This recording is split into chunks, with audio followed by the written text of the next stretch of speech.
the gambling topic because it is something that Gee and I talk about a lot on this show. And I think there are a lot of people don't even know what Kalshi actually is. But you have filed this lawsuit. It's a fast-growing platform, and you are saying it is illegal online gambling. Describe that.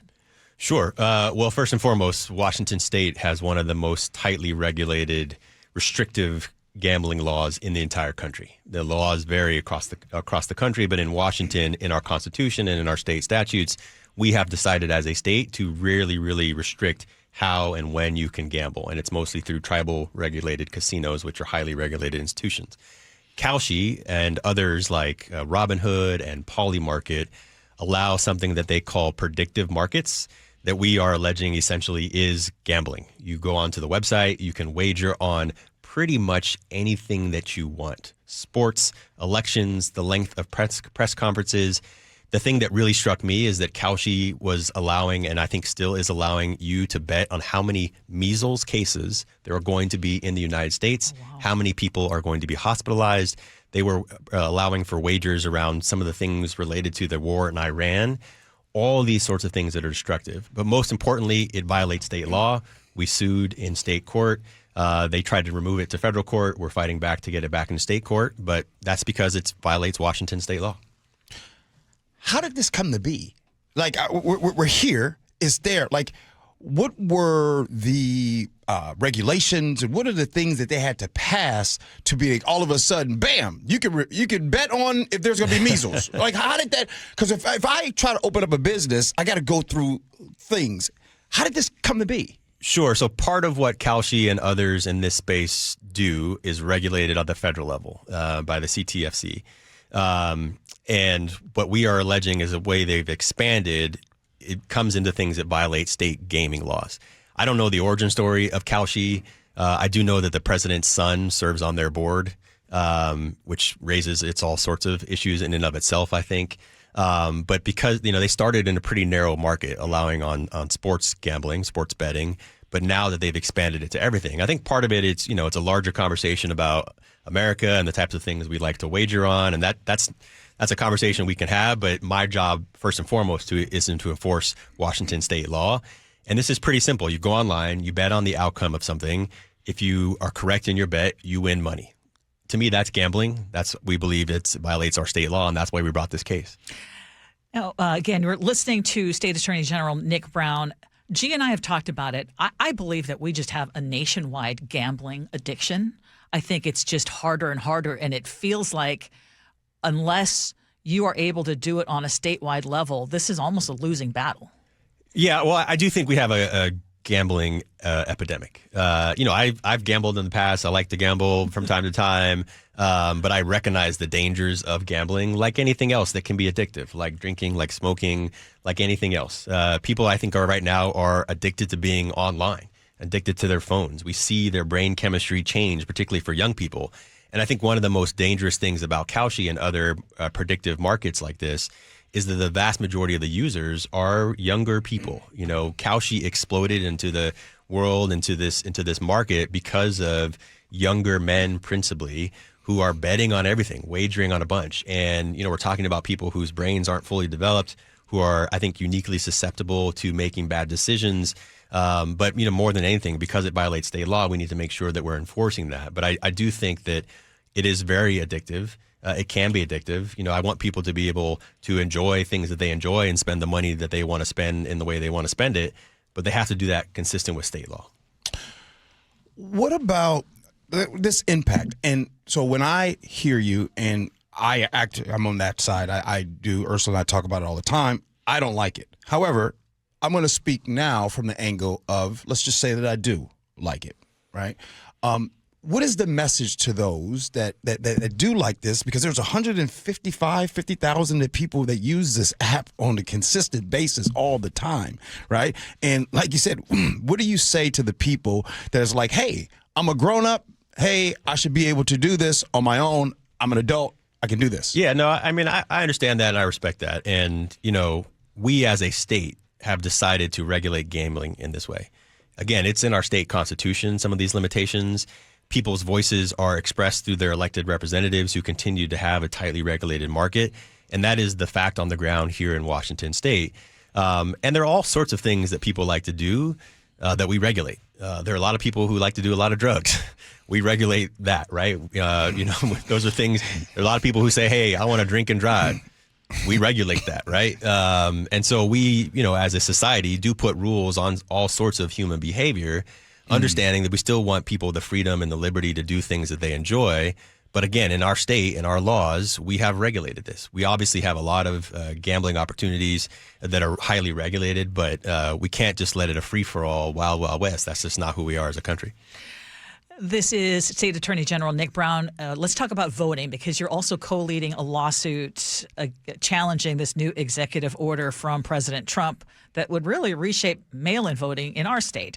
The administration says this is about election integrity, and a lot of people who listen to our show will say, why are so many people, or why are you so concerned about this executive order in specific? Well, let me just start with some real basic things. Elections are controlled by the states and by Congress. No president, not including this president, has the ability to dictate how elections are run. This is not my opinion as the Attorney General. This is a fact. This is in our laws. This is well established. This is a bipartisan recognition by elections officers and attorneys generals all across the country. Elections are controlled by states and by Congress, not by the president. And so when he issues an executive order that interferes with that reality, we have an obligation to step up into that void and to push back against the president's attempts to control our election systems. He does not have the authority to do that. Point blank, plain and simple. That's all there needs to be said on the law. But then you step back from this context.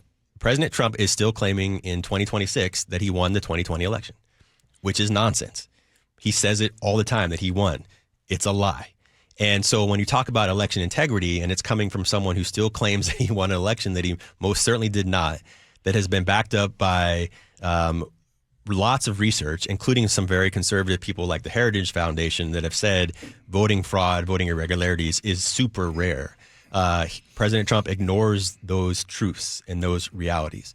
And I, as the Attorney General, am highly concerned about having a state election system that is protective, that people's votes are heard, and that we have integrity in our system.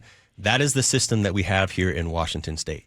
And so when I see attempts by the president to interrupt that, we have to fight back and be very clear. In this recent executive order, he wants to create a master list of every voter in the United States. He wants to be able to tell the United States Postal Service that unless you are on President Trump's list, your vote will not count. Just imagine what President Trump, who denies the reality of elections, might do with a quote-unquote master list, might do with the ability to tell the Postal Service, you're only going to count certain votes that are on my list. That should scare all Americans, regardless of your party, regardless of your politics. We want to make sure that state officials, state and local elections officers have the ability to run a system. And Washington State has a high participation rate in our voting system. Vote by mail gives more opportunities for people to participate in their elections. We do have one of the highest rates of participation, and I don't want anybody, any president of any party, to interfere with that. I have some friends that gamble, and they only tell me about when they win. They never tell me about when they lose. And what I mean by that is your job all the time, there's Ursula just brought up something else. You're defending a lot of things against this federal administration with these blatant attacks, if you will. Do you have a case in which you lost? In which that still maybe it bothers you, or maybe you want to talk about it, like a case in which you did not win on behalf of the state of Washington against the federal administration? Yeah. So first and foremost, all of our cases against the Trump administration, all of them are listed on our website. It is a big priority for me to be transparent about our wins and about our losses. Okay. You're right. I don't get up there and post social media tweets and say, hey, we lost, right? Right. We don't do that. But I put every single case on our website with links to the docket. People can read. We talk honestly about all those cases. There's no sugarcoating. We have now filed almost 60 cases against the administration. They're at various stages in litigation. Sure. I would say that we have won all but 3 of them. Democratic attorney generals in this country have now filed over 100 lawsuits. We have an 80% success rate in those cases. But important for me too, there's a lot of people who win who never fight hard or who never take risk. And that's not my operating philosophy. And so we win and we push for things that we think are defended by our laws and our righteous causes on behalf of the people of Washington. I'm trying to think of the case that's most disappointing to me. And I'm actually having a little bit of a blank, G, about what I may have been. Early on, I know there was a couple things where we lost.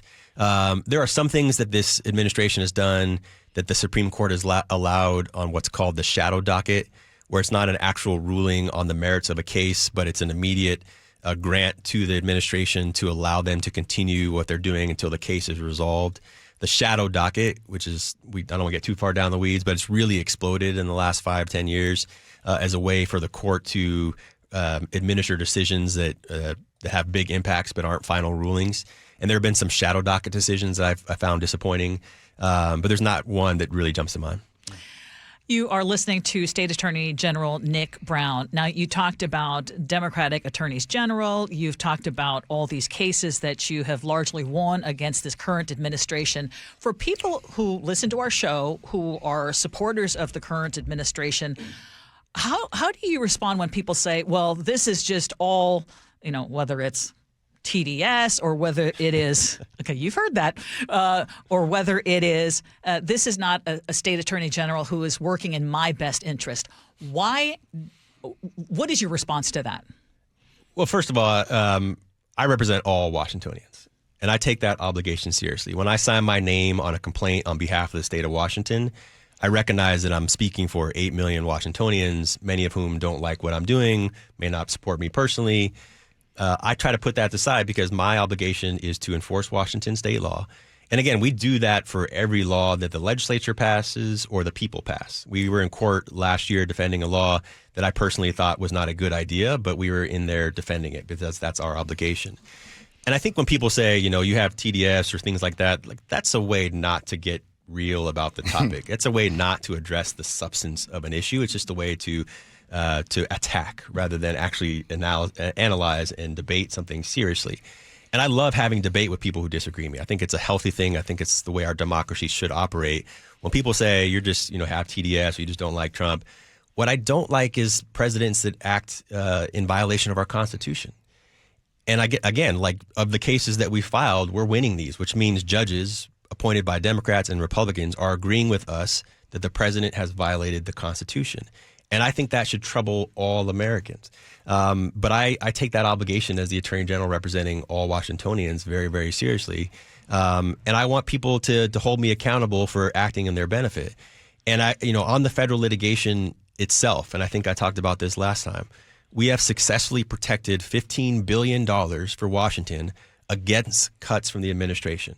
$15 billion that would go to state agencies, local governments that we pass money through, nonprofit organizations, all of whom had funding cut by this administration that would have been gone but for our approach in these cases. And I think everybody in Washington of all backgrounds understands the budget issues we have in this state. Imagine for a moment if I had just sat back and let Donald Trump do whatever the heck he wanted to do and not fight back. That would be $15 billion that would have been lost to fight crime, to compensate victims. There was $120 million that we successfully protected last year to our state education systems, school districts all across Washington that would have lost millions of dollars, but for my TDS, right? And this is a bipartisan issue. And we protected $20 million in funds for victims of crime to pay for their hospital bills and to pay for their domestic violence shelters. This is not a political issue. This is a matter of law and the rule of law and standing up for the people of Washington. Before you go, by the way, you listen to the voice of Attorney General Nick Brown here on the Gee and Ursula Show. I like how Ursula put it because we have listeners on all scopes, right? And we got a lot of stuff that is going on. I want to know from you, is there one thing, what is the one thing that, I know you got a lot of things that you're doing, but what is one thing that kind of keeps you up at night? Is it the voting stuff? But what is just the one case that that's really has the Attorney General concerned? Other than my children, you mean? Yeah. I think you have correctly identified it. The ability to vote and freely participate in our democracy is the foundation for everything else. If any president of any party can dictate how and when you vote, our democracy is at risk. And I don't say that lightly. I don't know if I was here last time talking about this, but a few weeks ago I was in Selma, Alabama, and Montgomery in celebrating the anniversary of the bridge crossing. And I don't know if you've done that before. If you haven't, I highly recommend it.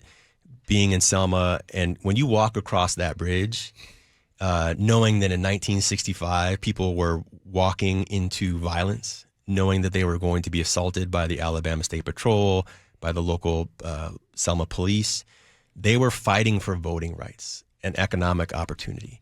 To me, knowing that legacy, knowing the work that John Lewis and all these heroes put in, demands immediate attention to continuing to fight for that. I'll just be real quick. When I walked across this bridge just a few weeks ago, there was a woman at the very start of the march who grabbed my arm, an elderly woman. She grabbed my arm so she could walk with me. She told me she walked across that bridge when she was 13 in 1965. A little 13-year-old girl walking into the face of violence so I could be attorney general, so you could vote. And when I hear people who don't vote, who don't care, like, I get it. We can all get cynical of our politics. But there were people who literally were willing to die for our rights to vote. And to take that for granted, to me, is really disrespectful to that legacy. And it is the foundation for everything else we care about. And again, I want everybody to vote. Whether you're a Democrat, Republican, Independent, something different, have your voice heard. Because this is the way our democracy functions, and we cannot take that for granted.